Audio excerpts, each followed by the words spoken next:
Thank you and welcome to the 30th session of the International IVF Initiative.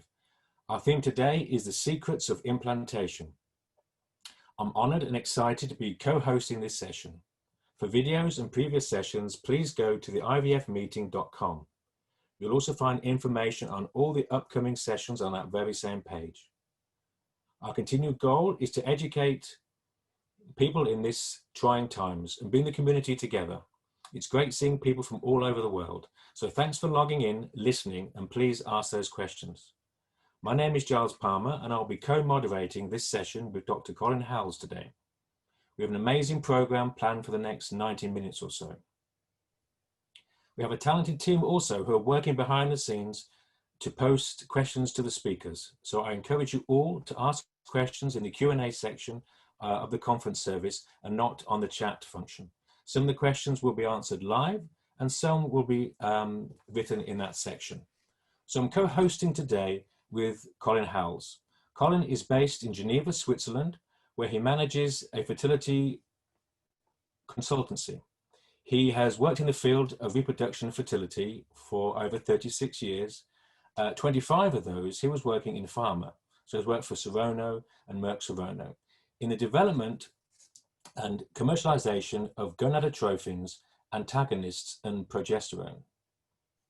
Before joining the pharma industry, he also worked 3 years at the first human IVF clinic in the world, Bourne Hall Clinic in Cambridge, directly with the IVF pioneers, as well as our own Jacques Cohen here. Colin continues to publish, editing 2 major textbooks on reproductive medicine, as well as organizing symposia and lecturing exclusively. That, of course, was prior to COVID. He's spoken on every continent except Antarctica, but it's still early days yet. So over to you, Colin. Thank you so much, Giles, and a big welcome also from me to all of you who have logged in for this evening's session. Yes, thank you, Giles. Just a few words also on you. I think that's appropriate. Giles is currently based in the UK as a senior clinical embryologist. He's skilled in laboratory business and quality management, and I'm really indebted to him for all his help in the planning for this session, as well as helping in all the previous webinars which I3 have hosted. Now, the subject of today is implantation.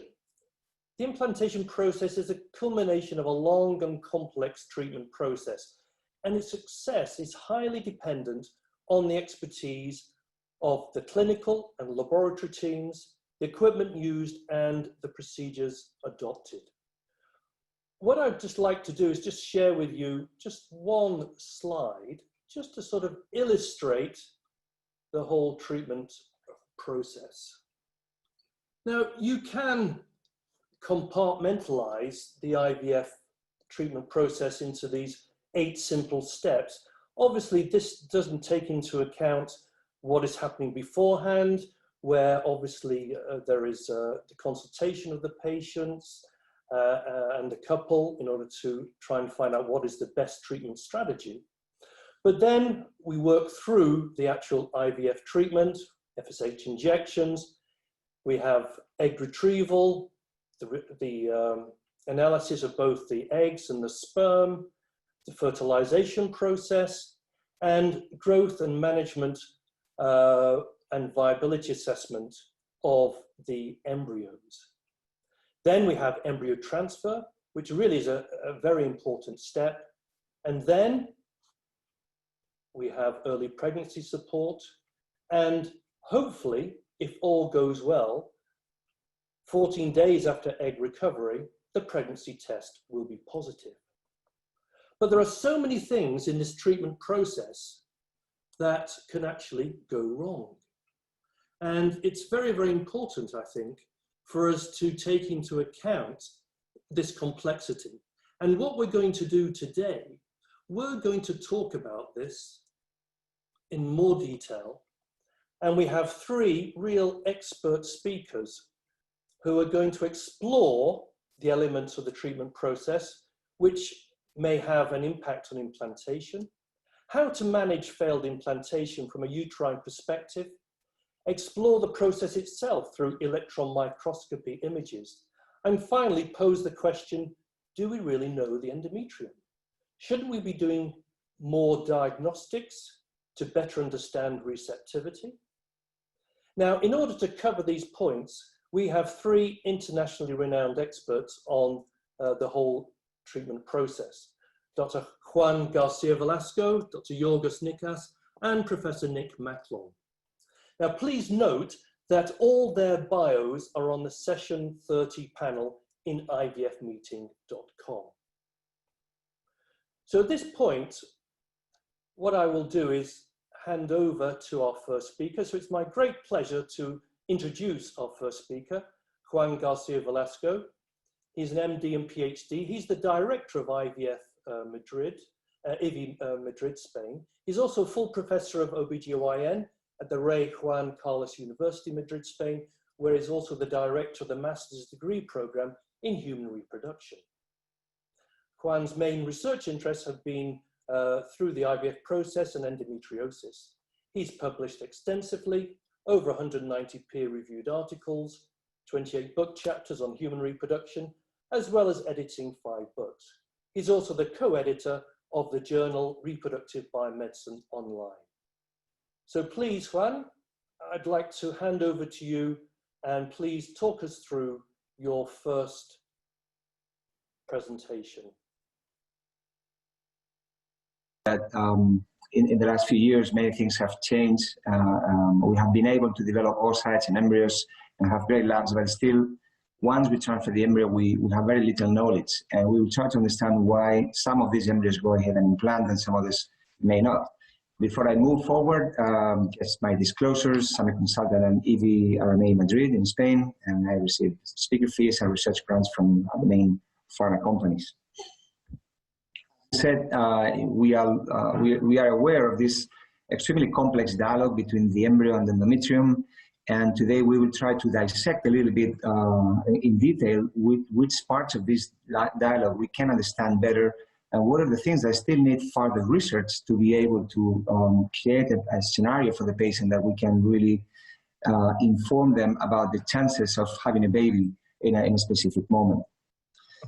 I think the aneuploidy story is extremely interesting, and the last probably 20 years or so, we have understood what is the tremendous impact of the aneuploidies on the human embryo, which is very, very different, as you can see, from different species. If you look in the Drosophila or in the mouse, the incidence of embryo aneuploidy is extremely low. However, in humans, it could be extremely high and advanced maternal age. This obviously make us a not very efficient species in terms of reproduction. We can do many things pretty well, but the reproduction probably not that well. This has a consequence on the implantation rate on the natural cycle when we try to have babies without treatment, or even when we transfer embryos that we think they're euploid. And I mean, I think because we analyzed 3, 4, 5 cells of this trophectoderm, that we don't have the full map of the chromosomes of the embryo, even though it's a very nice reflection. And again, if you look at other species, the implantation rate is significantly higher compared to humans. So that means that we still need to understand things better. And this is an extremely recent paper published just this year in July. It comes from Wilcox and colleagues from the US. And what they try to analyze is what are the things that may limit the implantation of a fertilized oocyte. And they analyze different percentages that we have been listening in the last few years. We see how the live birth rate is about 25% out of 100 couples that try to have a baby in a specific month. And you have different explanations here, but if you have a chance to read this paper, it's quite interesting because the final message that you get from this paper is that there is room to improve what we do today. It seems that we have plateaued the results, that we cannot do any better, that this is just limitations of nature. But if you read carefully this paper, you will understand that there's still room to do things better, and we can be more efficient in the way we practice. The impact of aneuploidies is huge, but it's not everything. This is a very interesting data analysis of embryos that were transferred after biopsy, whether it was on day 3 or on the blastocyst stage. You can see it was about 500 patients in each group. And when you transfer these eukaryote embryos, you look at the implantation rate, and it's pretty good under 35. It's more or less similar up to 40, and then there is a significant drop in the implantation rate, even if they are eukaryotes. So not everything is the chromosome composition of the embryo. This may explain part of it. We wanted to understand this better, and in our group in New Jersey, analyzed a very large database, more than 8,000 eukaryote embryos that were transferred. Dr. Rage was first author of this paper that was also published this year. The patients that were analyzed and underwent PETA were, this is the age composition, under 35, half of them, and then 35 to 37, 1/4, and almost another fourth, 38 to 40, and a small percentage of 41 to 42. This is the paper that was published in JARC, as I said, this year, and we tried to understand what was the incidence of biochemical pregnancy after this eukaryote transfer, how many of these biochemical pregnancies made it to clinical pregnancy, where you can see the sac, and obviously the live birth rate, which is the final endpoint. If we look at the outcomes per age after eukaryote embryo transfer, it's really interesting to see that there's a significant decline with age. Even if they're all eukaryote embryos, you have almost 10-point difference here in the implantation rate, similar in the clinical pregnancy rate, and probably less clear in the live birth rate. So it seems that from implantation to clinical, that's the big drop. But across ages, you can see that something else on top of the aneuploid rate is making a difference. If you compare the outcomes per age group, again, you can see the implantation rate, clinical pregnancy rate, and live birth rate. And again, you see how this opens up at the implantation rate. But the ones that make it to clinical, probably most of them will become a baby. So we should focus our efforts probably here at the early stages. If we look at the pregnancy loss, again, you see how there's an increase in the pregnancy loss with age. And again, these are eukaryote embryos transfer, but you see that we may move from around 15% to more than 20% when the patient is beyond 42. So this is an additional factor that is making a difference here. However, once they have a clinical pregnancy, nothing changes that much. So what I would think is we have to try to understand that what is changing in the implantation from implantation to clinical. Sorry. If we try to analyze this and compare the outcome with women under 35, again, this is quite interesting because you can see how even after adjusting the data for AMH and for the day of embryo transfer, even for embryo morphology, you can see how there is a significant drop beyond 38, and both in implantation, clinical, and live birth rate, but mainly in the implantation rate compared to under 35. You can see again at 41 and at 42 how it's significantly lower compared to women under 35. So something else is beyond NAPD. So out of these two studies, I think we are clear that it's not all about oocyte aneuploidy. It's very important, it's critical, but it's not everything. And we have to understand and be able to explain to our patients that there's a detrimental effect of age on other oocyte factors. And maybe the uterus also gets old. We have always been convinced from the oocyte donation model that there's no aging in the uterus, but maybe this is not the case for all the women. Another way of looking at this was looking at the implantation rate of eukaryote embryos, trying to analyze what is the true implantation failure. And what we did is we analyzed more than 3,000 cases where these patients underwent the first embryo transfer. Almost 70% had a positive test. And out of the ones who did not implant, 1,335, some of them dropped out as expected, some of them had remaining embryos, and some of them had to go for another IVF treatment. They went for the second embryo transfer. Implantation was 60%. And again, we had some who did not implant, and out of this, some of them dropped out, some of them had still embryos, and some of them underwent a new IVF treatment. And again, third embryo transfer for some of them, implantation rate more or less similar, 60%, in the third attempt, and again, no implantation in 40%. So the interesting message is that you have a live birth rate which is more or less consistent across the first 3 attempts, 65, 55, and 55%. If we look at the likelihood of fetal heartbeat, it's almost 95% after 3 embryo transfers. And if you look at the live birth rate, is very similar, it's 92%. The crucial issue here is to have 3 euploid embryos to transfer, because most of our patients, they don't have that many embryos and they don't have so many chances of undergoing embryo. But if you're able to have 3 euploid embryos, the chances of having a baby, it's more than 90%, close to 95%. So the true implantation failure factor is very, very minimal if you have the right embryo. But we will be discussing today about that 5 to 10% that we may miss. What other things could be altered here? Maybe we should focus on the ultrasound evaluation of the uterus, maybe discuss the role of hysteroscopy, a little bit of endometrial scratching, about endometrial transcriptomics, and a few words about microbiome analysis. If we talk about ultrasound, I think adenomyosis is a classical disease that we always read and heard about it, but it was quite complex to see it because the scanners were not that good and patients had to undergo an MRI, which is not so cheap to do and not so easy. So we miss this disease in most of our patients. However, I think in the last 5 or 10 years, because the technology is much, much better, with the scanners that we use today, we are able to identify this more and more. And I think we are all much more aware that adenomyosis is a key factor that may compromise implantation. Naphthalene, 80 years ago, described these 7 ultrasound features that are quite easy to see. The classical asymmetrical biometric thickening, you see the different thickness of the walls. You also see parallel shadowing, the linear striations that we clearly see, sometimes biometric cysts that are easy to identify, or hyperechoic islands.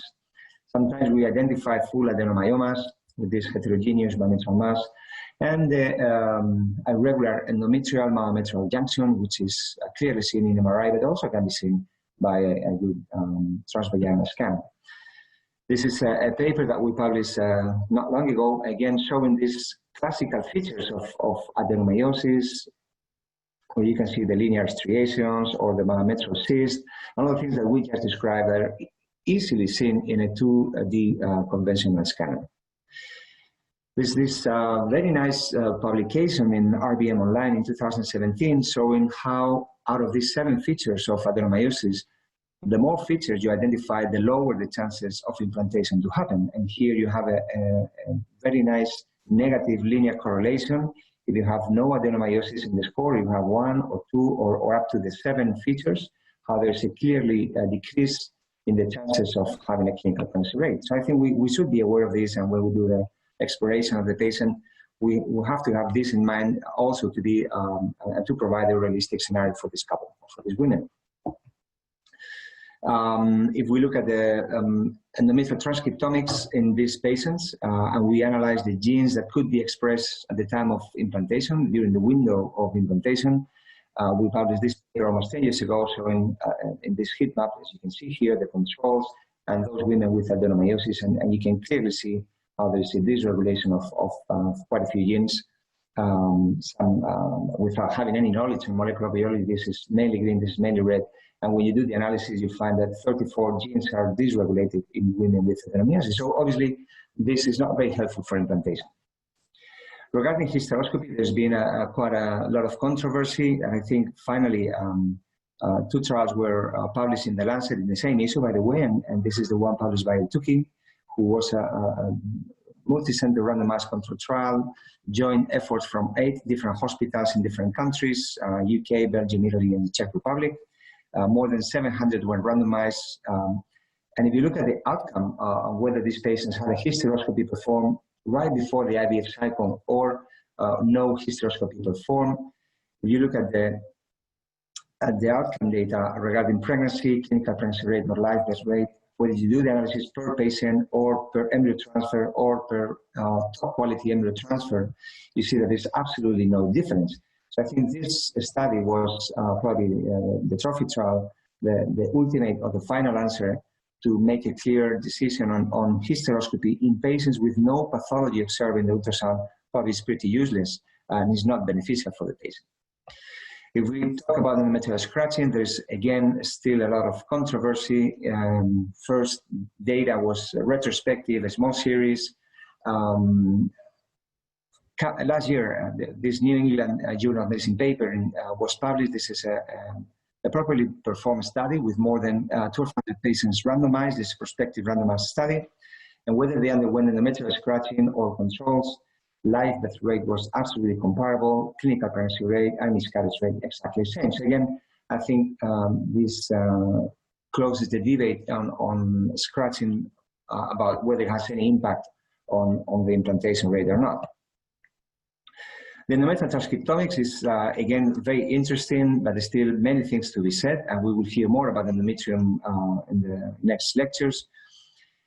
As you know, what we know, or the so-called window of implantation, we think it lasts 2 to 3 days, and more or less we have identified the days where this may happen, but using this type of analysis, we may find women who have this window at the later stage. Some women may have this at a previous stage, advanced or not so advanced, or an extremely narrow window of implantation. So I think there are many things to be said still here. The first few tests are available already. The ERA has published some data on this, showing how some interventions could benefit the patient. And as we know today, there are more than 3 or 4 tests already out there. There are different companies selling these tests, but still there's no independent, well-done study published. Most of them are sponsored by the same company who's selling the test. So obviously there's some conflict of interest there. And I think even with that conflict of interest, the data they've shown is quite eye-opening. I think we should be aware that endometrium plays a role, and I'm sure we'll listen to Yorgos and Nick later. And many things need to be investigated prior to saying that this is useful in a clinical setting or not. Also, most of these studies looking at the window of implantation are based on displacement of this window of implantation, as you can see in this graph, whether this window is advanced or is previous to when we expected to have it. There's only one study looking at the disruption, so it's not only that the window is displaced, but maybe this endometrium is not functional, and this is the reason why maybe there's no implantation. It's not that the timing is wrong, but maybe the endometrium is not working properly. And some studies have focused on both. Again, things need to be further analyzed before making a final decision. A new player in this field is the microbiome, which seems to be now relevant for almost anything in health. And the microbiome has been linked to cancer and to diabetes and to psychiatric diseases, and of course to reproduction.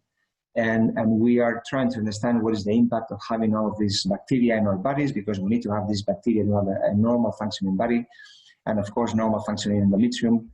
And again, there's a lot of studies out there, but no independent studies published so far, or randomized studies that clearly says whether this is beneficial or not.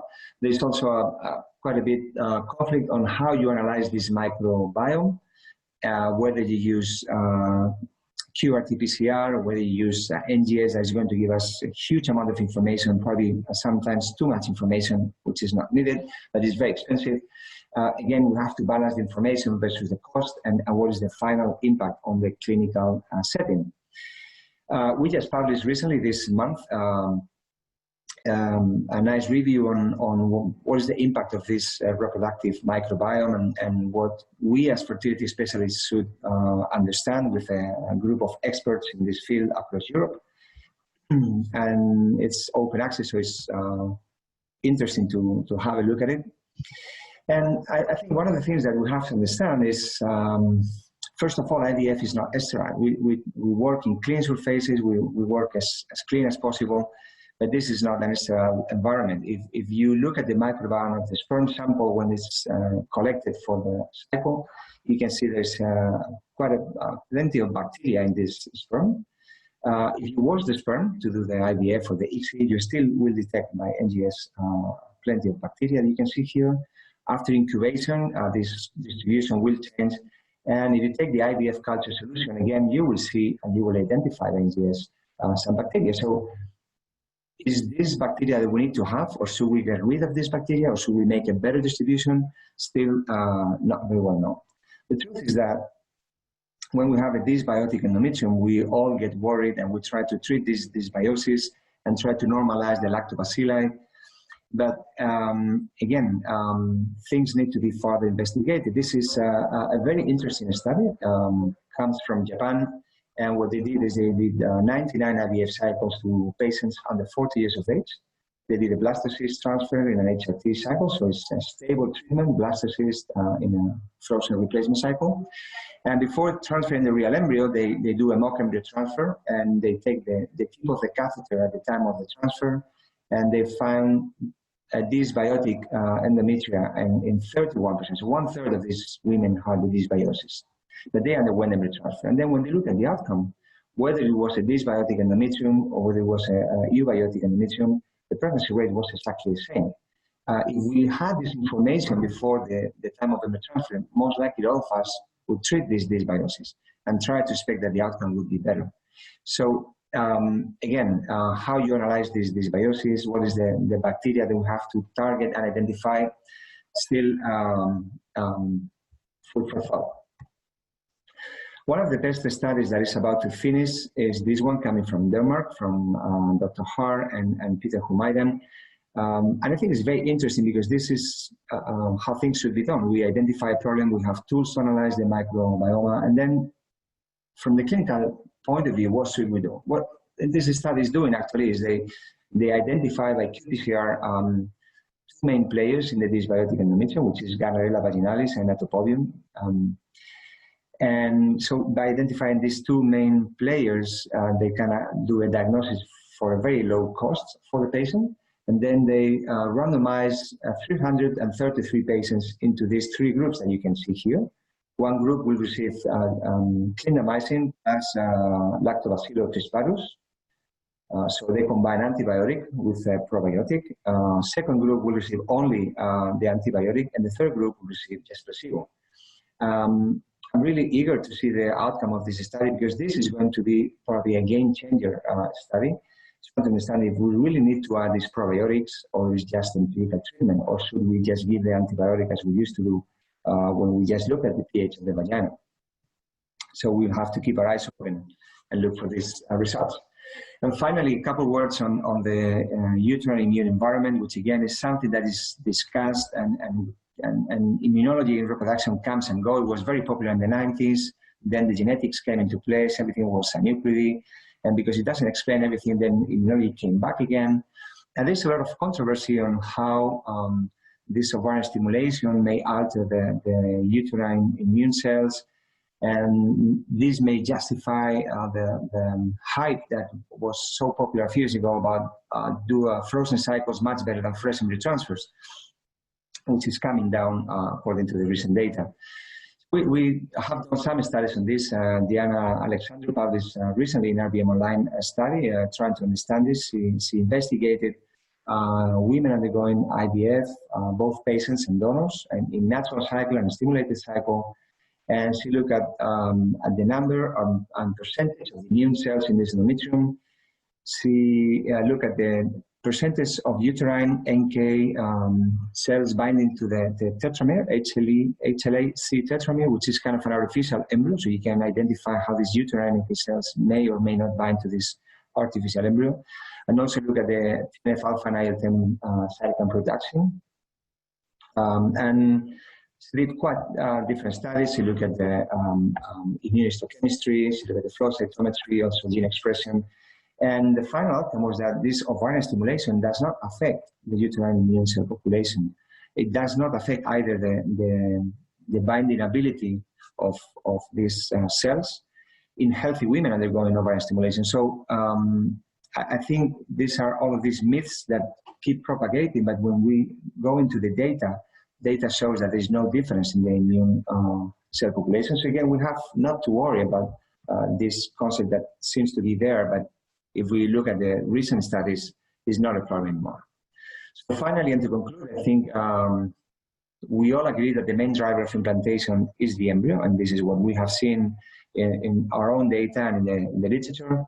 I think the true implantation failure is very, very limited. If you have the right embryos, is less than 5 or 10%. But of course, this 5 or 10% needs further investigation, trying to minimize it. So we still need to consider the uterine morphology, and I think adenomyosis is a key relevant player that we can identify today. We have to further understand the endometrium, especially the transcriptomic signature, and identify if there's a true family of genes that should be studied and corrected with progesterone if wrongly expressed. We still need to have further data, especially on randomized control trials regarding the microbiome impact on the outcome. And what about immunology? Still many things need to be said regarding new ideas about the cure-HLA interaction and further.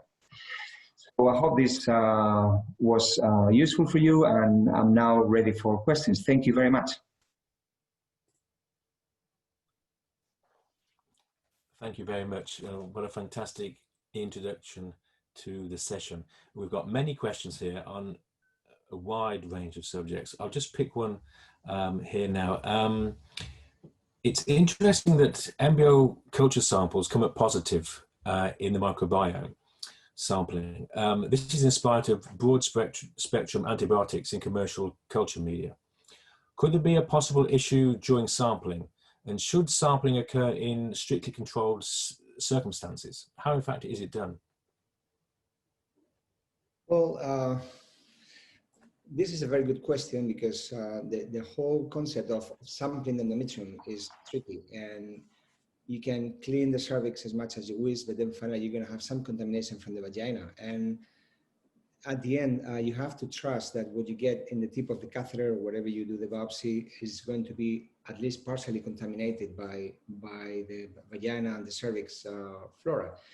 So the truth is that when you take both samples, vagina, cervical, and even in intracavitary or endometrial microbiota, you see like a transition in the amount of bacteria that you can find in each of them, and there's a very nice correlation. Whether we need to treat or not these bacteria in endometrium is what is not so clear, because what grows in conventional culture, that's for sure that it's endometritis and you have to treat. But we know that we need to have bacteria in endometrium as well, and still we don't fully understand, as I just mentioned, what needs to be treated and what not. So we need to wait for these studies to come out, rather than just jumping into pragmatic therapies that most likely, most of the times, are not going to do anything. Okay, thank you very much for that answer. I'd now like to introduce our second speaker.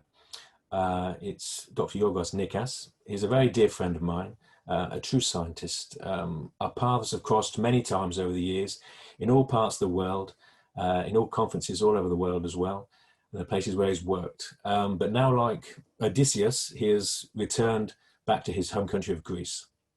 Yorgos Nikas attained his medical degree and speciality in obs and gynae from Athens University. He then did research on human reproduction for 10 years at Le Kremlin, Bicêtre in Paris, Imperial College in London, and the Karolinska Institute in Stockholm. He is the scientific director of the Athens Innovative Microscopy and top expert in electron microscopy. His studies on pinopods and uterine receptivity are of international reputation, and his imagery appears in numerous scientific magazines and press worldwide. So I'd like to give the stage now for the recording of the talk by Yorgos Nikas. Dear colleagues and friends, it's my great pleasure to be in this online conference, and I wish to thank the organizers for inviting me. The purpose of my talk is to show you something of the beauty of the microcosm of human reproduction, and also to briefly highlight some aspects of fertilization, embryonic development, and implantation, with emphasis to endometrial disorders, which I think bear a huge clinical impact. By visualizing the reproductive tract, I hope it gives you an enjoyable and new look at implantation. I am the owner of Athens Innovative Microscopy that is highly specialized in scanning electron microscopy of human tissue for clinical diagnosis and research. My images are a life's work and copyrighted and protected by international laws on intellectual property. So unauthorized use is prohibited. If anyone has interest, please contact me. Of course, I will start the story from the woman's side, and here you see a piece of tube of about 4 millimeters. We see the numerous mucosal folds, and over here there is an egg I placed here, as we see here in bigger magnification. Here is sperm on the fallopian tube that has all these countless cilia. The repeating may create fluid currents facilitating the transport of normal spermatozoa. Here you see spermatozoa in bigger magnification. The tail of the upper one forms a perfect wave. This is now an IVF egg placed in a fold of a piece of a fallopian tube. Same in more detail. This is another IVF egg with numerous sperm attached on the egg cover, the zona pellucida. How sperm manages to penetrate the tough and elastic zona is a mystery. Sperm seems to defy physics as it strives to penetrate against resistance instead of turning away. The answer to this paradox is, I think, the marvelous structure of the zona pellucida, comprising many rings at the size of the sperm head. The rings may entrap the sperm head and direct its movement towards the vitellus. Since time is limited, I will jump now to the blastocyst stage and to the process of hatching. Here is a day 5 blastocyst at an early stage of hatching, as seen here on the left. The same blastocyst under scanning electron microscopy. Hatching point is dramatically shown at 11 o'clock. Looks like an atomic explosion mushroom. The zona is compact and distended, and here is the hatching point with a very narrow ring and a relatively big part of the trophoblast squeezing out. Trophoblast surface is very rich with blebs, ruffles, microvilli, and some threads. The hatching ring has smooth margins, likely resulted from enzymatic digestion rather than mechanical forces. Mechanical forces may be more operational in later stages of hatching, turning the initial opening hole to a slit, as we see in this nice blastocyst here. Now, what happens if we open with a laser beam the zona for trophoblast biopsy? Here we see the opening and the tangential action of the destructive beam. And of course, the embryo is using this hole to get out of the zona. Now I would like to show you some morphological features of a good human blastocyst because the inner cell mass is very interesting. You can see the inner cell mass through this opening I made to the zona pellucida. This is Giles Palmer's favorite slide, actually. In great detail, we see that the ICM has a certain organization resembling a hearing pattern. One cell here at the trophoblast ICM junction radiates long projections to the inner cells, producing depressions on their plasma membrane. This cell differs from the others. It's probably the organizer. Degenerate cells are present, and if cell death is more extensive in the middle of the ICM, the distant cells may lose connection with organizer. If this happens, the distant cells may develop a new organizer cell, giving rise to a twin homozygotic pregnancy. Such pregnancies are not uncommon in blastocyst transfers, maybe for this reason. Now this is a hatched day 6 blastocyst with a nice inner cell mass, as you see here on the bottom. The same blastocyst on the tip of a standard pin, ready for scanning electron microscopy. By mounting it on the tip of a pin, you can turn around and inspect most of the surface. Getting closer to the trophoblast surface, we notice the presence of many folds and ruffles on the plasma membrane. as you see all these formations here, similar formations were described in rodent blastocysts, but their significance was not understood. I think I was very lucky to come across this detail here. That is probably a huge secretory droplet at the moment of being released from the trophoblast. It comprises a great number of tiny droplets inside it. After the drop is released, the remaining plasma membrane seems to get reabsorbed. So I think these ruffles represent intense secretion by the trophoblast, releasing substances that may signal to the endometrium to initiate implantation. Like a loud baby cry to attract the mother's attention. These drops may hold the key secrets of implantation. Finally, this is a day 7 hatched blastocyst. The inner cell mass is on the left and looks a bit dark. But the trophoblast looks quite healthy with many microvilli, ruffles and drops, as we see here in more detail. If we open the same blastocyst, we will see that the inner cell mass is almost completely degenerate. Because the trophoblast looks viable, we can hypothesize that such blastocysts may implant, giving rise to unembryonic pregnancies. This is now a zonal embryo placed on the uterine epithelium. And here in more detail. With the embryo now leaving the free-floating stage and getting ready to implant, it is time to leave speculations and dock to the reality of the endometrial soils. Implantation represents the successful meeting of two separated processes, both arising from the ovary, embryonic development and endometrial maturation. A degree of synchronism of these two processes is important for implantation. One of the pioneers for implantation research was late Dr. Alexander Psychogos. He was the first to define the phenomenon of uterine receptivity and introduce the term implantation window. I had the good fortune to work with him during the last 4 years of his life. In all mammalian species studied so far, endometrial receptivity is associated with remarkable changes in epithelial cell morphology. Here you see a rat blastocyst at the adhesion stage with the implantation chamber just beginning to form. The epithelial cells show projections resembling flowers or mushrooms, these white structures we see here. Due to their pinocytotic function, they were named Pinopods. In the rat, they last only for about 12 hours. We have studied Pinopods in sequential endometrial samples in the same woman and the same cycle and found that morphology changes following a certain pattern.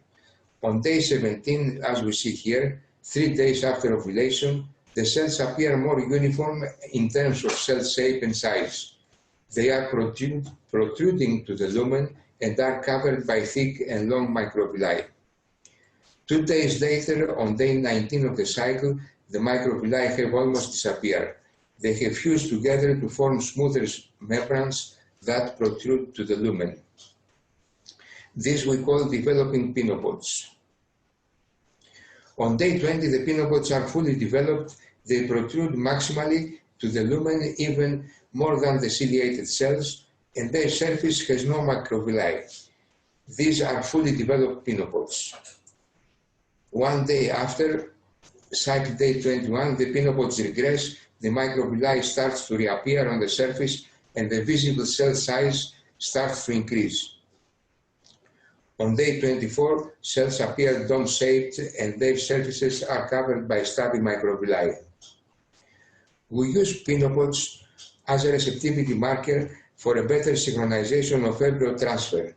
Patients go through a mock cycle with endometrial biopsy on days 20 or 21 or 22 to determine the day of pinopod formation. An embryo transfer cycle follows in a way that a day 6 embryo will coincide with the day of pinopod formation. Human reproduction gave publicity to the Pinopod work at the time. Many patients have been benefited by this embryo transfer synchronization method, but there is many others that they do not benefit, and this is when endometrium has pathology. From the numerous endometrial pathologies, I would like to focus to the most common one, accounting for the vast majority of implantation failures. This is chronic endometrial infection that is also quite common in other mammalian species. Endometritis can easily elude diagnosis, for it usually produces no dramatic signs or symptoms. There are usually no laboratory findings except sometimes raised inflammatory markers, and the endometrial cultures are not very informative. However, there are some signs and suspicious symptoms like brown or dark menstruation, dysmenorrhea, dyspareunia, recurrent vaginal infections, recurrent urinary infections, and infertility, of course. Endometritis is shown in scanning electron microscopy with all signs described in medical textbooks, like abnormal mucus and exudates, red and white blood cells, diapedesis, epithelial atrophy and degeneration, stromal hemorrhage and degeneration, hypertrophic cells, micropolyps, microorganisms. Here you see a pronounced epithelial atrophy and degeneration in a patient with chronic infection. In greater magnification, we see the cell apices are flat with rudimentary microvilli, and we see many degenerate cells and debris around. Here the epithelium shows large erosions due to degeneration, and this is a detail here showing a sperm which of course did not find a good environment to survive. Another common finding in infection is the presence of very big cells that is clearly hypertrophic. Endometrial polyps are not neoplastic, but results from chronic epithelial irritation that is most certainly the consequence of infection. In other cases, we see widespread exudates covering the epithelial cells. That is, as you see here in greater magnification, and the cells have signs of degeneration of their plasma membranes. Aggregates of mucus, blood cells, and debris are very common findings on the surface, and sometimes inside the aggregates we can find microbes, as you see here, in this case cocci. Another aggregate at the opening of the gland containing mucus and particles that look like cocci, but they are smaller in this case. Here is another type of infection that is maybe due to chlamydia. The epithelium appears to have extensive damage affecting more the cell apices, which, as we see here in great detail, appear fractured with tiny particulate matter coming out, as we see here, likely corresponding to chlamydia. This is a typical widespread infection with smears and aggregates of mucus. Zooming into an aggregate, we see it contains debris, red and white blood cells, and as you see here, the white blood cells, and many bacteria. Some infections produce many white blood cells, others not. Here we see 3 different types of white blood cell, shown here in pink. There are also protracted cases where the epithelium is extensively damaged and is replaced by cells that underwent squamous degeneration, and sometimes they are covered, they bear aggregates of bacteria. We have also seen some exotic endometrial infections, as for instance this Candida albicans, identified also in culture, and we see here the hyphae and the spores. This mushroom does not appear to be very toxic and looks like fusing and incorporating epithelial cells, as you see here. This is another case of filamentous microorganism, maybe of the nocardia type, but it was not identified in culture. Again, this organism does not appear to be very toxic to the epithelium. Endometritis is often quite persistent, and we have cases that did not cure even after many months of antibiotic treatment, or others that they tend to relapse once the antibiotic treatment is stopped. There are several ways that microbes can survive antibiotic treatment. They can produce spores, they can construct cysts, or they can migrate intracellularly. This here is a bacterium that seems to generate a spore. We see this little part here, this tiny ball, and spores are quite tough. They can survive in difficult environments, and when the conditions allow again, may produce bacteria. Here you see a protracted infection with stromal damage and the formation of cysts. This is a cyst found just beneath the epithelium, that is here on the right. Zooming in, we see an aggregate attached on the cyst that shows smooth walls. And zooming further, we see that the aggregate contains cocci. These smooth walls may act as a sort of biofilm, reducing the antibiotic penetration and sustaining the infection. Finally, we see here many microbes are facultative intracellular parasites, and under antibiotic treatment may migrate inside the cells to survive. Here we see bacteria attached to dead epithelial cells, and also they seem to be released by these dead cells. To conclude, I would like to say that endometritis has a huge incidence. It is vastly underestimated, and I would call it the dark matter in the space of ART. I would say that unexplained infertility plus unexplained embryo transfer failure most certainly signifies the presence of endometritis. While the impact of endometritis on women's health cannot be presently assessed, its consequences on reproduction are devastating, being responsible for recurrent implantation failure, recurrent spontaneous abortions, and also it's likely that it is involved in preeclampsia. Endometrial treatment must be prolonged, and here in Greece, my colleagues and I have gathered a significant amount of experience in treating endometritis. My proposed scheme includes antibiotic treatment orally, plus intrauterine instillation of the IVF formulations of the same drugs for a minimum of 2 months. In refractory cases, or if cysts are seen in scanning electron microscopy, I also recommend dilatation and curettage.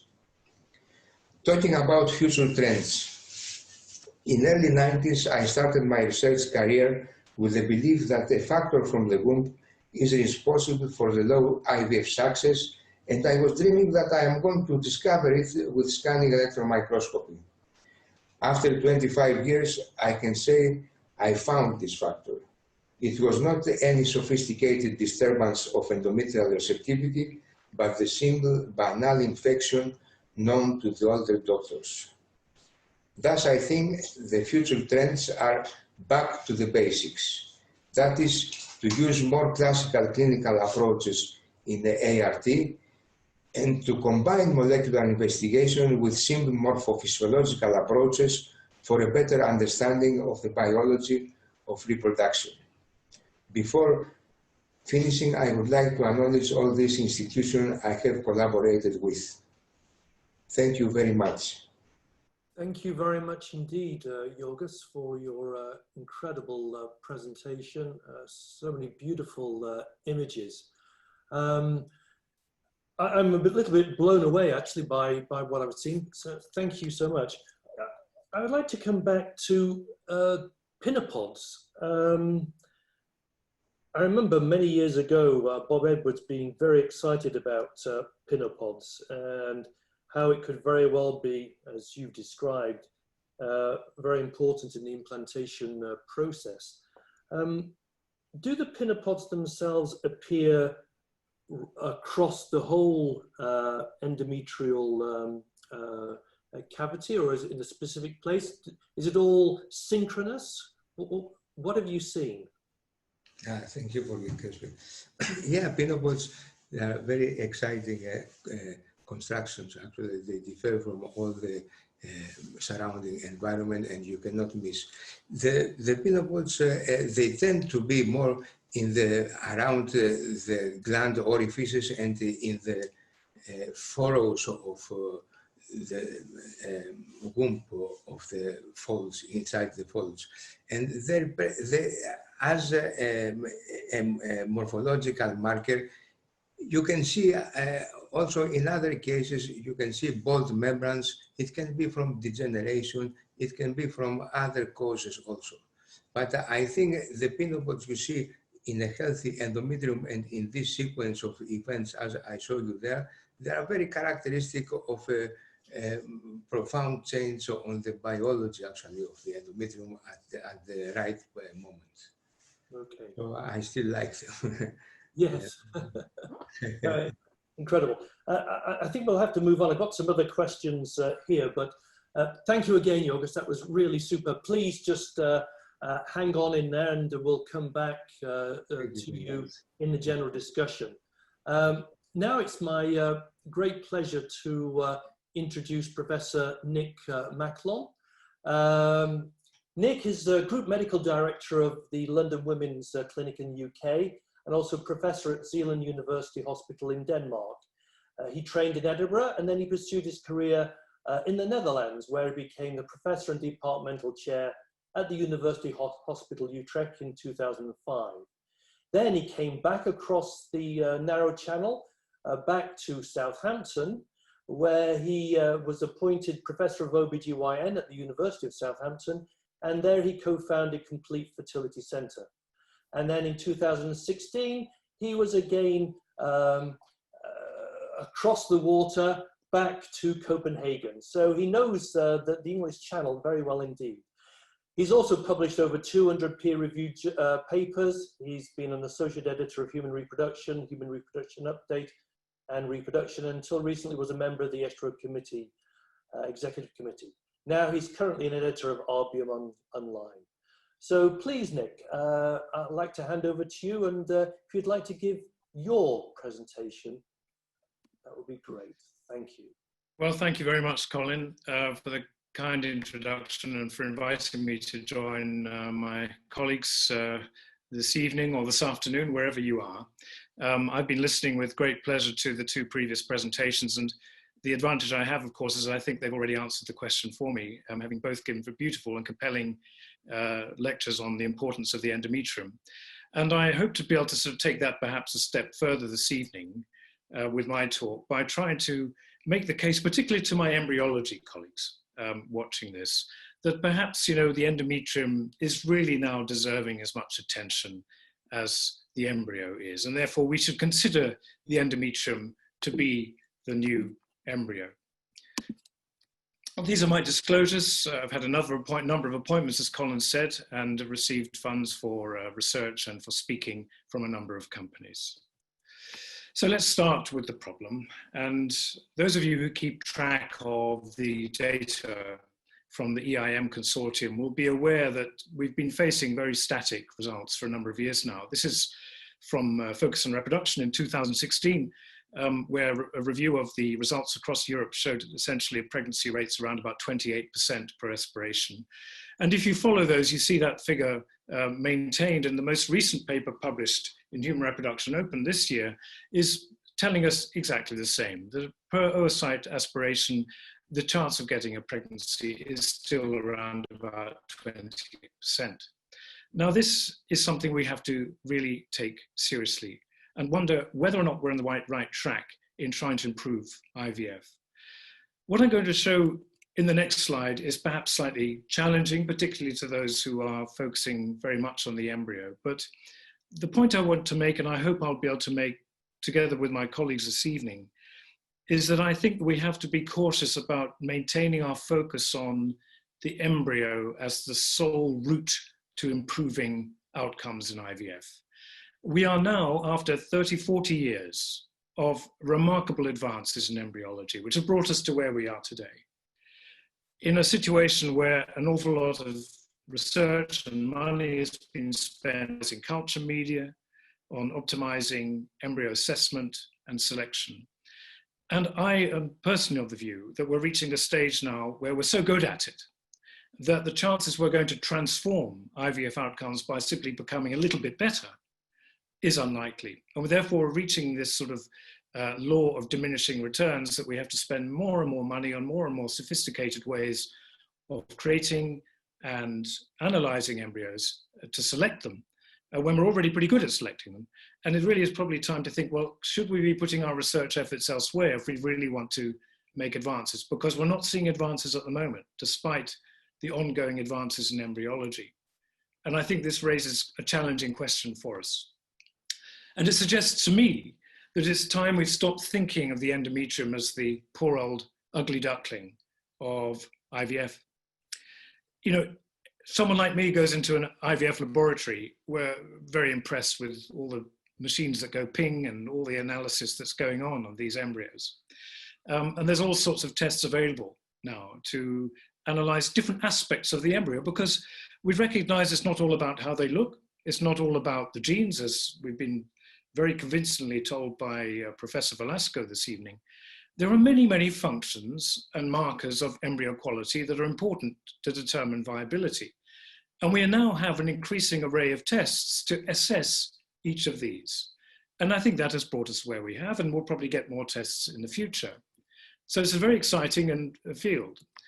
If we think about the endometrium, how do we score the endometrium? Well, let's be honest about it. It's a rather crude way, and most of us will be limited to this kind of test, which, let's face it doesn't compete very well with that list above. Essentially, what we do is we insert an ultrasound probe and we measure how thick the endometrium looks, which, let's face it, again, is a long way from the wonderful tests that are available to Professor Nikas and those with that access to that kind of technology. But this is clinical practice, and this is what we face. And I think this is one reason why we're still stuck with the endometrium, because we haven't yet learnt enough about the roles of the endometrium to understand what markers we need to assess those roles, and then to make an endometrial diagnosis. At least that's the case so far. So implantation, I would say, probably still is a black box for many. This is a paper that's almost 20 years old now, where we describe this concept of this very odd high rate of early pregnancy losses that seem to be occurring in the human, and trying to understand why that might be the case. And I think we do need to open this up now, and I think that we are beginning to get the tools to do it. And we need to do it, because, as again Velasco mentioned this evening, we are increasingly aware that the fate of the human embryo is often determined before the woman even knew she might be pregnant. And there's a huge rate of loss of embryos once they're formed, either after they've initiated implantation or even later, or before they've started implantation. And that means that the vast majority of pregnancies, if we can call them that, or conceptions is perhaps a more accurate term, are lost before the woman even knows she might have conceived or indeed had a miscarriage. And when we look at, you know, the makeup of the human embryo, again, as Juan showed us earlier, this is not surprising, because the vast majority of very early embryos are in fact chromosomally abnormal.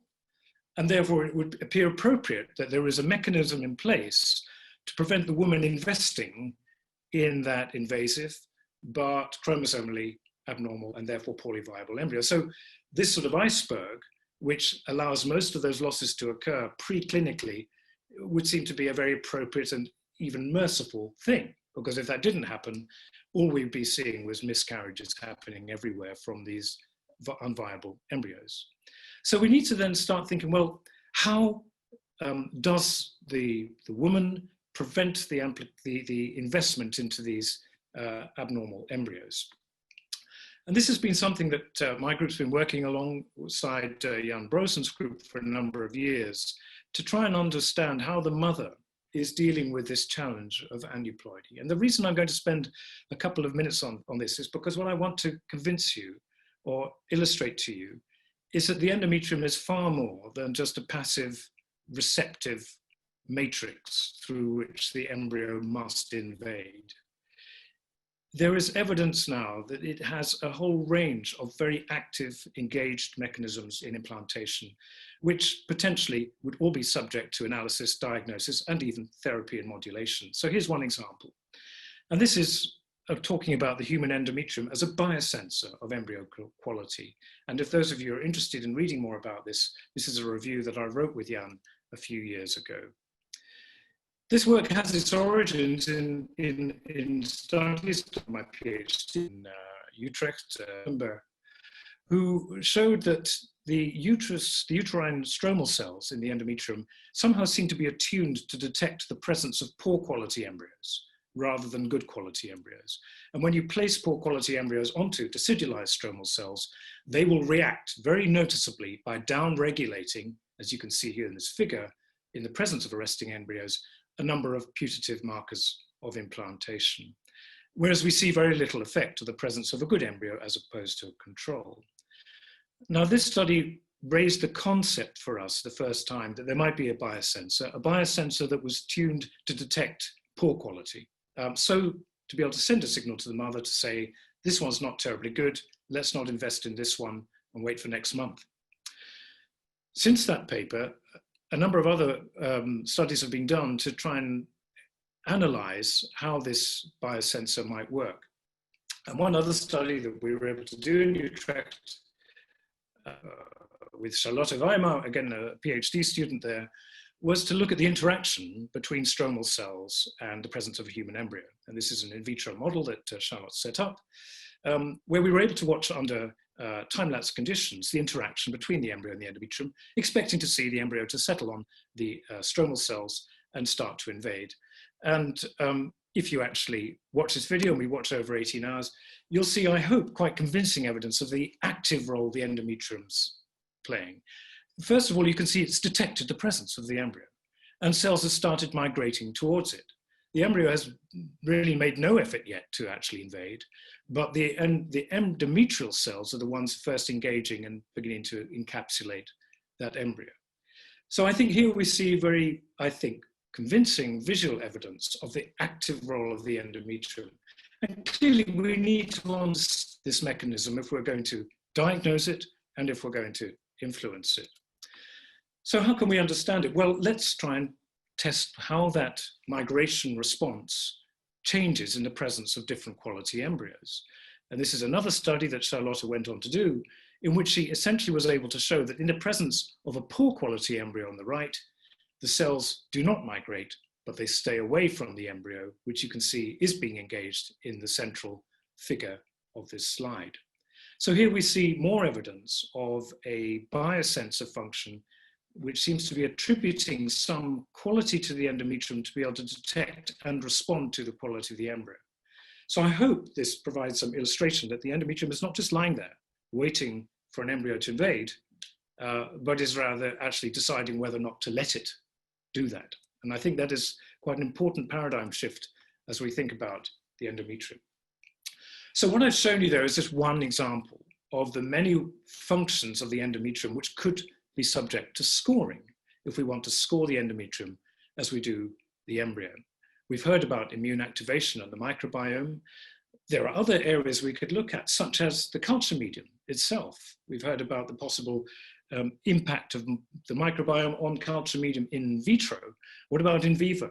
Our own group has shown in Southampton that the diet of the woman will affect the constitutions of endometrial secretions, this culture medium. And you can analyze the amino acid profile, and you can show that this is responsive to diet. So let's go in and check whether the culture medium is good, because it might be wrong in some patients. There are a number of other examples there which I'll come and touch on alongside the biosensor function, and of course, synchrony. And synchrony has been a key element of our analysis of the endometrium. The concept of the mature endometrium being ready at the same time as the blastocyst, of course, is not new. And the idea of being able to assess the maturity, the appropriate maturity of the endometrium goes back almost 70 years now to the work of Noyes, who analyzed sections of the endometrium at different stages of the luteal phase and identified a number of images, a number of parameters, which allowed them to identify how many days of exposure to progesterone they had. Now, this was adopted, of course, by the clinical field as being a test of endometrial receptivity, and it was never intended for that. It was simply a marker of maturity in progesterone. And it suffered from productivity, inter-observer variation. And so there was a need for a more objective approach to assess where the endometrium was in terms of its receptive window. And this is where I think the transcriptomics really gave us a major advance. And as many of you will be familiar, that is probably the first area of endometrial testing that has reached the market and which you and I can arrange to have our patients tested for. Now, as Juan said, this does remain quite a controversial area of our field, and we have been waiting for data from independent studies to provide convincing evidence that undergoing this kind of testing can really help clinical management and improve outcomes. We're still waiting for those studies, but I think it is important to note that a large randomized control study has just been published in RBMO. It's a 5-year multi-center randomized control trial comparing 3 arms: personalized, which basically means transferring a frozen thawed embryo on the date of the cycle determined by the ERA test; standard frozen, where you just put it after 5 days routine progesterone supplementation; or fresh blastocyst transfer in IVF. And I don't have time to go into this in detail, other than to tell you a little bit about the study design. I think the key factor is that it was a large study. It was randomized, good three size of groups. If you look at the analysis from the intention to treat side, there were no clear advantages to the ERA test. But when you look at the per protocol analysis, there did seem to be some improvement in the chance of an ongoing pregnancy in those women for whom the number of days of progesterone given to the patient prior to embryo transfer after frozen thaw was adjusted on the basis of information from this test compared to the standard 5. Now, this requires more confirmation, and it remains, I think, a little bit controversial. But we certainly shouldn't be ruling out this approach. But at the same time, there is much more to the endometrium than passive synchrony. And therefore, in my view, if we are to use the ERA test, it has to be one of a toolkit of endometrial tests to assess the different functions, just as we have with the embryo. NK cell testing will be very familiar to many of the clinicians watching this evening. It's very popular, driven largely, I have to say, by the unfortunate terminology of killer cell, which of course doesn't apply to its role in the uterus at all. This applies to the type of NK cells which are present in the circulation, which have a completely different function. We know NK cells are actually vital to implantation. They're present in very large numbers in the luteal phase. And there are other challenges around about counting them and measuring them is problematic. There may be other ways of doing this by looking at ratios or indeed looking at some functional aspects of killer cells rather than their counts. In other words, what are they producing? What are they doing? And can we measure that? And I think that is perhaps a more promising way to go, to try and get away from just this counting NK cells to looking, what is actually going on in the uterus. And I think a very important paper has just appeared, which provides a significant advance in this. So this is from Jan Brosen's group, who we worked with on the biosensor function. And I think what they are now showing us is that the natural killer cells may actually have an important role in this biosensor function. This paper that's recently been shown provides, I think, very nice evidence of that the NK cell response to the presence of an embryo signal is a crucial part of that biosensor. And again, those of you who are interested in this can go into this in more detail. So I do believe that the much maligned NK cells in the endometrium do deserve a second look, but we may have been looking at the wrong element of them or assuming the wrong role for them as a killer of embryos. And we certainly should get away from that concept. So I've just had time to touch on a few aspects of endometrial function and tests that we might bring into our scorecard for the endometrium if we want to go along the same line as our colleagues in embryology. There are many more, and I think we're just at the early days of this. Perhaps I could sort of put it the same as the days of morphology just touching into morphokinetics in the embryo. That's probably where we are with the endometrium. But that doesn't mean we can't start putting our theory into practice. And the way we've been doing it in London Women's Clinic and also in Zealand Hospital in Copenhagen has been to set up an implantation clinic to which patients can be referred by clinicians. And the normal conclusion criteria for that will be women with who've had 3 good quality embryos transferred without success, or perhaps undergone PGTA with 1 or 2 euploid embryos without success. They're referred to a special clinic, if we can call it that, which is appreciated by patients, often in this frustrating this frustrating situation to be transferred into a clinic that's looking specifically at this issue can be a very positive experience for them, and also for the referring clinician, it has to be said.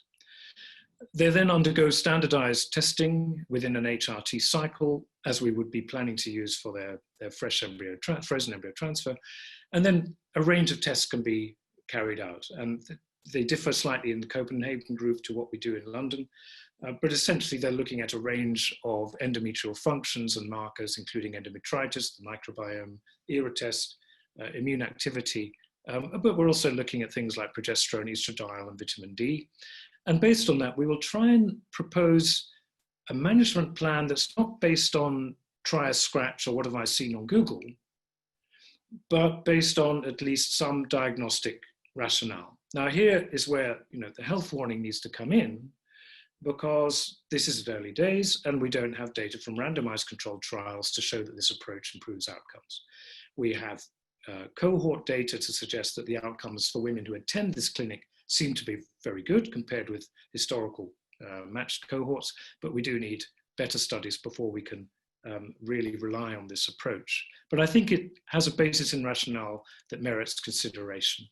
And when we look at women with recurrent implantation failure, and we look at a range of these tests, then we can identify certain endometrial functions or markers that seem to be different in this group of women than women who don't have recurrent implantation failure. And this is work from Malene Vil-Saxdorf, a PhD student in Copenhagen, just impressed in our BMO now, where she set up this implantation clinic and we ran it there. And we had a control group of women who underwent the same testing, but had no history of recurrent implantation failure. And you can see that there are a number of areas where we found very little difference in the rate of abnormalities in tests, such as the ERA test actually, but others where there did seem to be a high prevalence of problems. And consistent with the previous speaker's talk, chronic endometritis was an important one of these, also lower levels of vitamin D and a trend towards a lower mid-luteal progesterone level, suggesting that in some women, the absorption of progesterone and its delivery to the uterus might not always be optimal, and that could explain recurrent implantation failure. So what is the message from this slide? The message is that we can't just do one test like the ERA or another test and just assume that that's going to tell us whether the endometrium is good or not. We need a more sophisticated approach, much like our embryology colleagues are now carrying out in the lab. Now, before we start creating a great big toolbox of hundreds of tests, we do need to understand that, which ones are looking at different factors. In other words, which ones are completely correlated, and therefore there's no point in doing 4 or 5 tests, and which ones are telling us independent information. And this is a paper we have in press now with the AGRI, where we've looked at the correlation between these different markers, progesterone in the blood, estradiol, UNK cell counts, the numbers, the absolute numbers, the results in terms of pre-reception, and even histology. And what we're able to see is that, yes, some of these are correlated. For instance, natural NK cell counts seem to be correlated to the ERA test. We might actually not be surprised at that because we know that NK cells increase during the luteal phase. And it could be that NK cells, one of the things they're telling us is just a little bit about maturation of the endometrium rather than an awful lot about the immunology. So we need to understand their role a little bit better. On the other hand, if you measure progesterone in the mid-luteal phase, it doesn't predict the ERA test. They do seem to be different, looking at different aspects of endometrial function. So there is going to be room for identifying those tests of endometrial function, of independent functions that should end up in our final toolbox. We're already starting in this area, and we need more tests of the areas which are becoming important. The endometrial culture medium, I've already mentioned, analyzing endometrial secretions. A lot of work being done on that now, and I think that has great potential. In those endometrial secretions, we're identifying exosomes with microRNAs, which are being signaling, providing important signaling to the embryo. And again, the Carlos Simon group has been leading some very interesting work in this field. And our own interest recently has turned to the uterus actually as an incubator, just to copy the embryologists even more. Our embryologists are connected at night to alarm systems to let them know if the CO2, oxygen, temperature, and pH goes from a very, very tight margin of tolerance. And yet we don't know whether some of our patients meet those tolerance levels too. So we've been working on trying to produce a device which would allow us to measure that in women, to check that their incubator functions are normal. And this prototype now is in production, and we are entering clinical trials now, and I'm looking forward to seeing the data from this in due course. So let me bring this to a conclusion. I hope I've been able to convince you, as I think the other speakers have done this evening, that the endometrium is no longer the ugly duckling in IVF. We've got to stop thinking it as being a passive something which the active embryo invades and it's all just about the embryo. Of course, it is vital. But in terms of trying to make progress in the future, I think it is time to start giving more attention to this little duck. Because I do believe that this is where we are going to really have the opportunity to make some significant progress over the coming years. Because the endometrium, I believe, is indeed the next frontier for improving IVF outcomes. That's not to say outcomes are not already good with the embryo, but they do seem to be static. So where do we go? I think it's time to look at the endometrium. And it's worth looking at the endometrium because it is emerging how active it is in implantation. There are all sorts of roles it has, which could go wrong in some women, which we could measure and maybe be able to develop treatments for. So we need to score the embryo and score the endometrium. And I think we're entering a phase now where we're going to have the tools to do that, to assess these different aspects of endometrial function. And I think this is very important. And it's very important because it will allow us to move away from this empirical, difficult approach to recurrent implantation failure, which is largely Google driven at the moment. We don't know how to improve the endometrium because we can't measure it. So we throw things at it, whether that be steroids, heparin, intralipid, or whatever your favorite one is. But we have to be concerned that in some patients it may be doing good and other patients it may be doing harm, which is why the randomized controls show no difference. We can only really assess these interventions if we diagnose what the problem is with the endometrium and then do a randomized controlled trial of an intervention targeted at treating that underlying problem. So if we can get the toolkit right for the endometrium, we can provide a far more rational clinical approach. And I think we're beginning to make advances in that regard. So let's stop thinking about the endometrium as the ugly duckling. It's time to see that alongside the embryo as being just as important a partner in this process. And I'd like to finish there and thank you all for your attention, and on this slide acknowledge the many people who have been responsible for the work I've presented this evening. Thank you very much. Thank you very much, Nick, for a really a very convincing presentation on, yes, the endometrium is important. No, it's wonderful. But I just want to ask you one question. I know probably maybe it's early days, but diet, the effect upon the uterine secretions, the culture medium, and that work is just just starting, I presume. But coupled with that, what about, and you didn't mention anything about it, but blood flow to the uterus and endometrium. is there any further work on that? I mean, how important is that in relation to what comes into the endometrial cavity? So two important questions. I mean, I think certainly diet and the endometrium and endometrial secretions is worth looking at.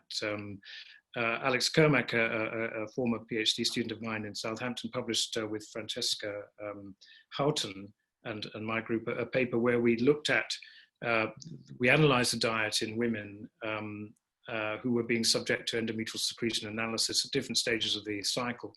And there was a remarkable impact of dietary score on the amino acid profile in endometrial secretions. And again, embryologists will be aware of the importance of the amino acid content of culture media. And I think if we stop thinking of endometrial secretions as just a sort of gluey stuff that gets produced by the endometrial, but as a culture medium in vivo, it will provide some interesting opportunities to analyze it and manipulate it, and perhaps quite simply. On the question of the oxygen, this is an interesting one, because the understanding that the more oxygen, the better, in other words, the better the blood flow, has driven a lot of the empirical interventions, such as Viagra, that's the most famous one, or even aspirin. But again, if we go into the IVF laboratory and we speak to our embryology colleagues, the last thing they want is 25% oxygen in the incubator. They actually want 4 or 5%.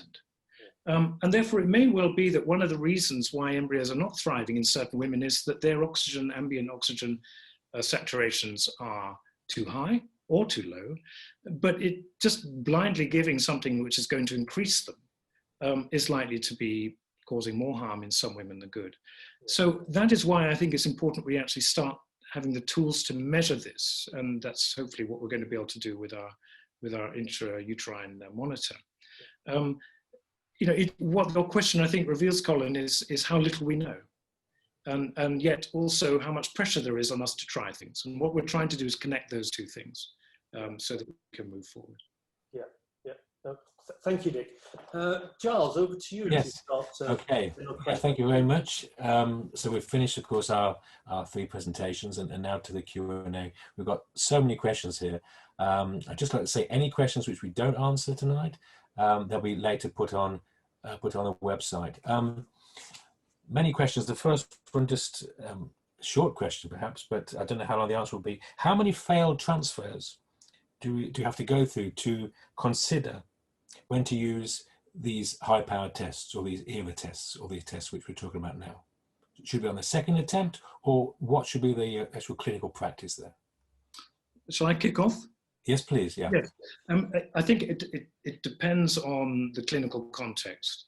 I think if you have a young patient who has undergone IVF and has had 3 embryos transferred as single embryos, and has a lot of embryos in the freezer or good ovarian reserve, to go in too early would be inappropriate, because they've probably got a very good prognosis, and you just need to sort of keep trying a couple more times. We know that from the cumulative data.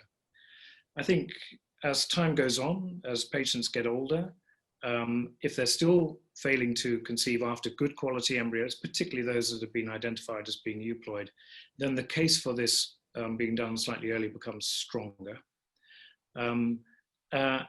Particularly because in situations where you might have an older woman who's maybe got a number of embryos left in the freezer, they're all she has, and she wants to make sure she uses them appropriately, it would seem reasonable to invest a little bit in endometrial testing. But as a rule of thumb, we tend to advise patients who are at the stage where clinicians would start considering empirical steroids, the scratch. That's probably the moment where it's worth looking at the endometrium, with the limited means that we have at the moment. Thank you. And would you like to add something, Juan, or is that correct?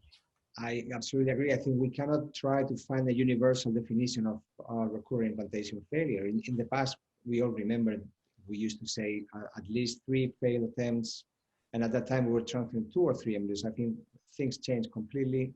And as Professor Macklon mentioned, we have to identify each case individually. Of course, we can have like general ideas. I think younger patients should not be over investigated, because they would go into probably too much information at very early stage. They're going to spend too much money testing for things that they may not need. And obviously, the older the patient will have less time and less embryos to transfer. So there will be an equilibrium there, taking into consideration the clinical context and the age of the couple, of course. Okay, thank you. And a question to Yorgos. There are many questions about the beautiful pictures you showed. A lot also about the actual treatment. Could you sort of elaborate on the choice of the antibiotics, and also how the intrauterine installation is prepared, really? Yeah, the intrauterine installation is coming from intravenous solutions that we use for intravenous treatment, and that is certainly allowed to inject it in the endometrium. I recommend some to dilute them a little bit, because it seems that the minimal inhibition concentration is already met by this by far. So the installations are very efficient.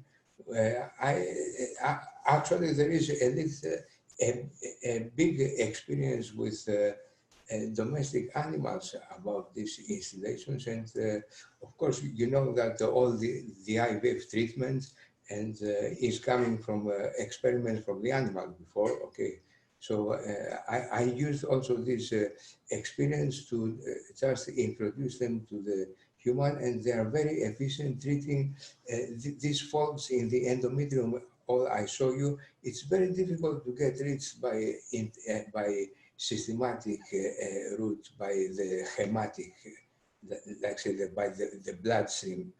It is very efficient to locally inject concentrations of antibiotics, the same like the intravenous ones. Now the antibiotic choice is we use broad spectrum, and the treatment has to be prolonged.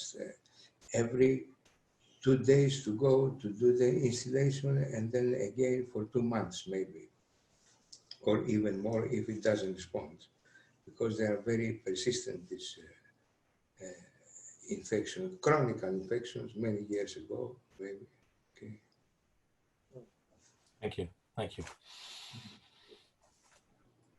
I was going to say, would you also raised the issue as well on endometriosis,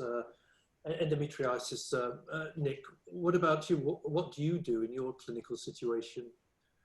Yes, I would say we're not so aggressive. We would tend to use clindamycin or zithromax to treat endometritis. There's always a discussion about whether you reassess.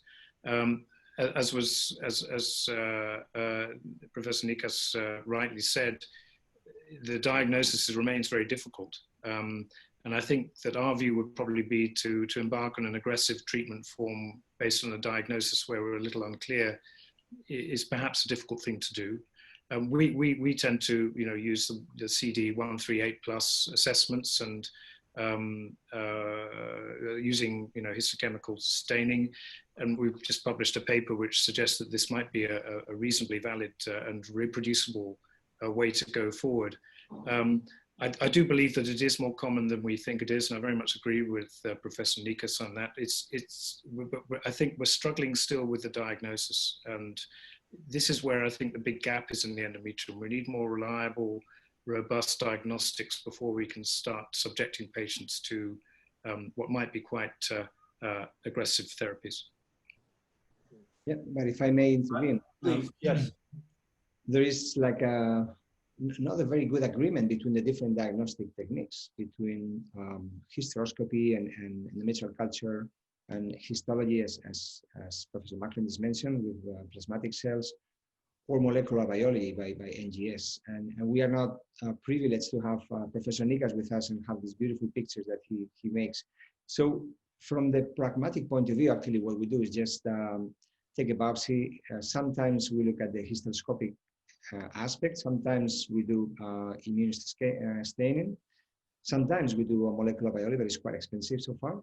And then we go for empirical treatment. We use clindamycin or amoxiclavulanic acid plus a probiotic afterwards. And this is absolutely empirical because we don't test after that.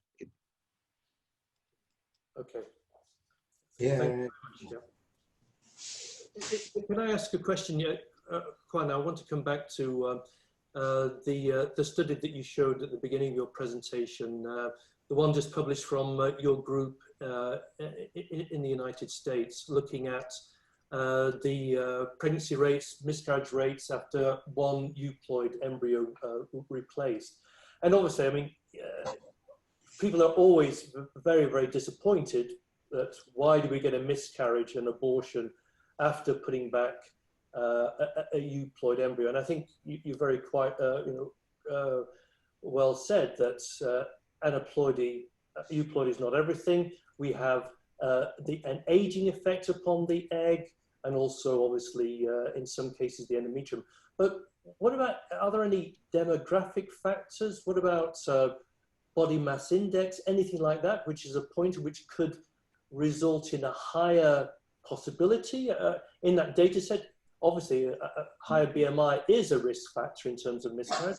Have you looked at the data in any more detail to see what other confounders there might be? Yeah, I mean, it's as you said, it's clinically speaking, it's a very, very frustrating situation. You have this couple who, they do a huge effort, they go through PTA, you transfer beautiful blastocysts, euploid, and then if it's a negative test, it's frustrating, but if they have a miscarriage, it's much worse. And it's difficult to explain to them what we don't know. Because obviously 2/3 of the embryo we understand by looking at the chromosomes. But 1/3, I think, is a combination of factors in the embryo. And then we have the mother and the uterus, as you just said.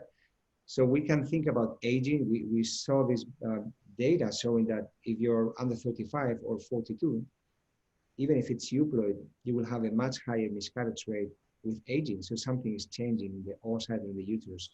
Regarding BMI, the data was adjusted for body weight. So right. We agree, as you said, that beyond 35, BMI 35 and beyond, you have a higher risk of miscarriage, lower chances of pregnancy, more malformations. But they were not influenced in this particular case or in this particular series. This BMI concept is still controversial. I'm fully convinced that high BMI is not a good thing for reproduction, but I'm aware of big names and big units showing just the opposite. But it's something that we have to, as Nick just mentioned, think beyond the euploiding. I mean, we have to look at other factors in the endometrium and also other factors within the oocyte that change with aging. And we know, for instance, that respiration in the cells, this mitochondria function and this energy production is going to be different at 42 and at 33. So obviously this may be chromosomal segregation or other things that are involved in cell division are going to be different. And actually we're doing some research in that area, trying not to treat empirically with CoQ10 or with whatever it's in the market, but just first try to understand what's wrong and then see if we can fix it or not. But it's a fascinating area. Yeah, no, absolutely.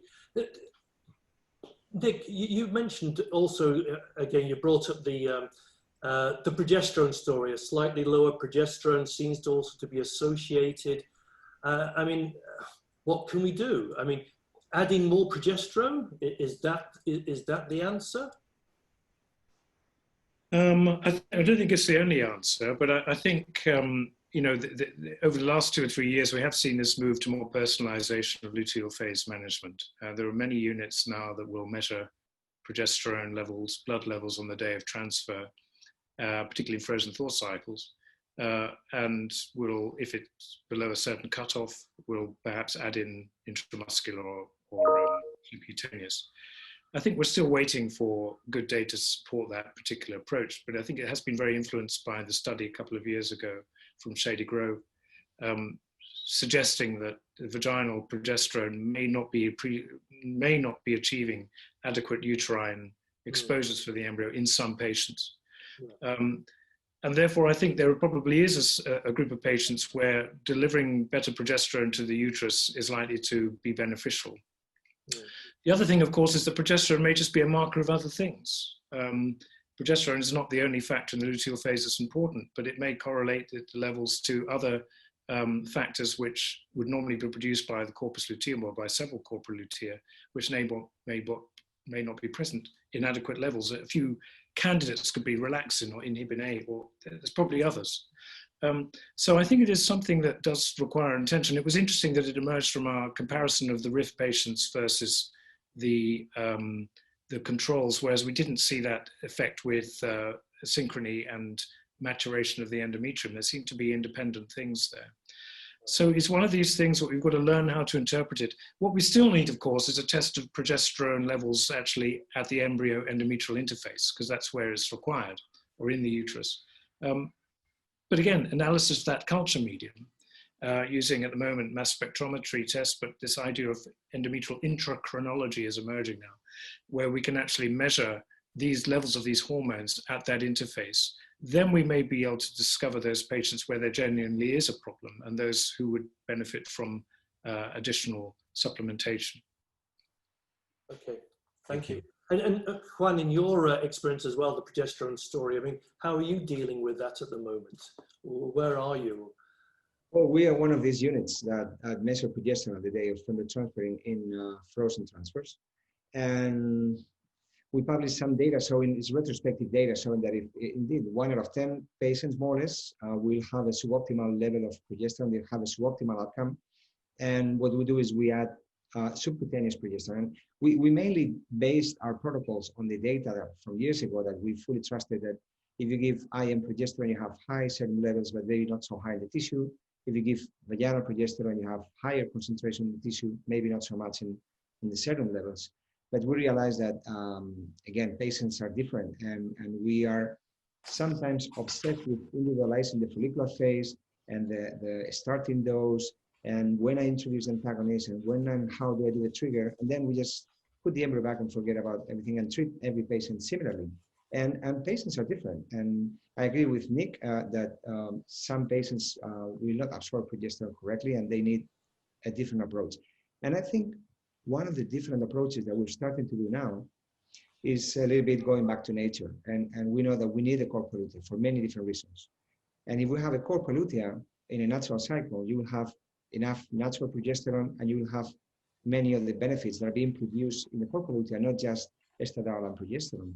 And there's a trend today also to this data showing that maybe in natural cycle, you have lower incidence of preeclampsia at the end of your pregnancy. So we are actually doing a randomized trial trying to understand if this is true or not. But I think we have to sometimes change the pragmatic, easy approach that we do, which is maybe doctors friendly, not so much patient friendly, and maybe complicate our lives a little bit more with the different approach in the luteal phase. Okay, great, thank you. Thanks. Shall I ask the final question? It's a bit of a curveball. It's been thrown at us by Jacques Cohen here. He talks about the SART data. Of course, that's the USA data collection, which allows complex filtering and managing confounders, which we know. And it shows that analysis of single embryos transferred in women less than 36 years increases annually. In fact, it's increased about 1.5%. And this includes also the last report that came through. So it's now over 50% for the first attempt. Yet both clinical speakers here spoke about this success being stagnated and perhaps plateauing. How do you explain this discrepancy between observed and what we've spoken about today? Shall I go with Juan first, please? Yeah, I think it's not absolutely flat. I think there's a slight increase, but I think the main reason for this is that we are getting better as well. I mean, lab culture is being more stable, embryologists are doing a better work, biopsy technique is becoming widely available and reproducible, vitrification becomes more stable, and probably even doctors are paying more attention to the procedure of the embryo transfer that, again, 20 years ago, the first thing that you did as a fellow was do the embryo transfer. No one wanted to do that. It was like, you just go and do the transfers. Today, they're absolutely individualized, and it's like an open heart surgery. People take extreme caution to put the embryo in the right place after so much work in the lab. So I think all of these small details put together are going to help us go slowly up. Okay. Nick, have you anything to add for that, Professor? So from my point of view, I think yes, I think as Juan says, I think what we're looking at there is this sort of cumulative effect of attention to details, causing these, let's face it, small changes. What we're trying to see is, if we really want to make a breakthrough in treatment outcomes, do we just sort of get better at embryo transfer? Well, fine, yes, but there's going to be a limit on that. I think we do need to sort of change the way we look at this and recognize that a key element of this whole process has not had the attention it deserves. Now, it may turn out to actually not deserve that attention, and that focusing on it does not have much impact. But it's certainly, I think, worth pursuing.